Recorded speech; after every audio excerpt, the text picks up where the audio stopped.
Hi, I'm Tim. Welcome to our channel, and thanks for logging on. If you enjoy these videos, do me a favor and subscribe to our YouTube channel right here at Watchbox Reviews. I would really appreciate it, and I promise to update daily. If you love this watch, you could see it and you could purchase it on our website, thewatchbox.com.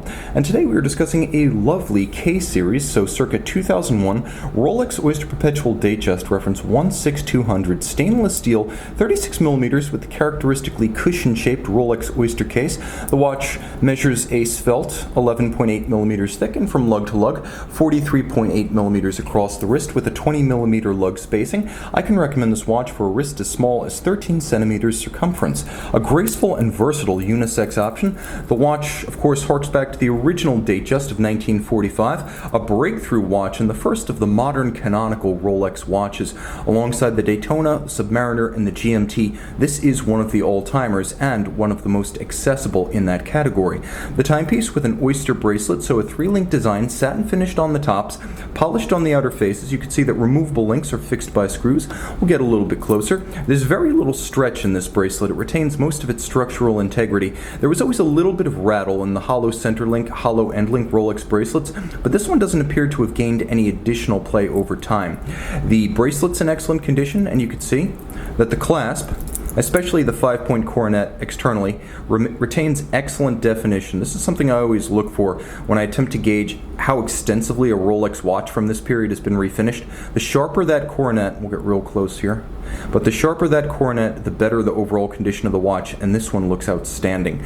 There are several drillings in the clasp that allow you to perform fine tuning simply by changing the anchoring point of the bracelet in the clasp.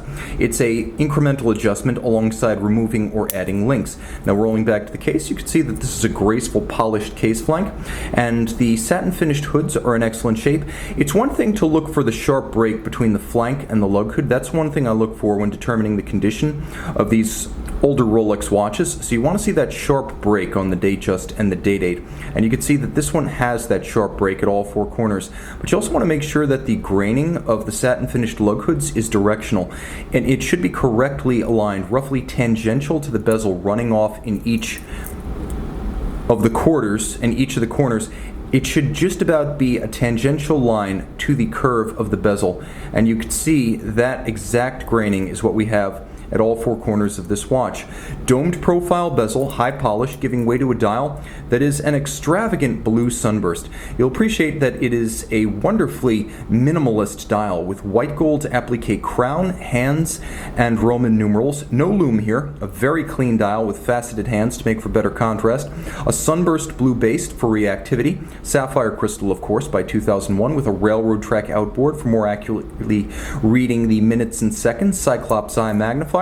Screw down twin lock crown, 100 meters water resistant. Underneath the case back, caliber 3135, automatic winding, 31 joules, 28,800 vibration per hour beat rate, 48-hour power reserve with both hacking seconds and a quick set date. It features a free sprung balance with a full balance bridge for shock resistance and a overcoil hairspring made by hand. So this is the key thing with Rolex. The Breguet overcoils are made by hand, and that is because an overcoil architecture will beat concentrically. The hairspring has centered mass when it's an overcoil, so in any orientation on the wrist or on the dresser at night, the watch keeps excellent time, which allowed it to be regulated in 5 positions for the COSC Swiss chronometer test, and this is a certified COSC Swiss chronometer. A timepiece that does it all, versatile, appropriate for any situation and any wrist. You can see and own this Rolex Oyster Perpetual Datejust on the Watchbox.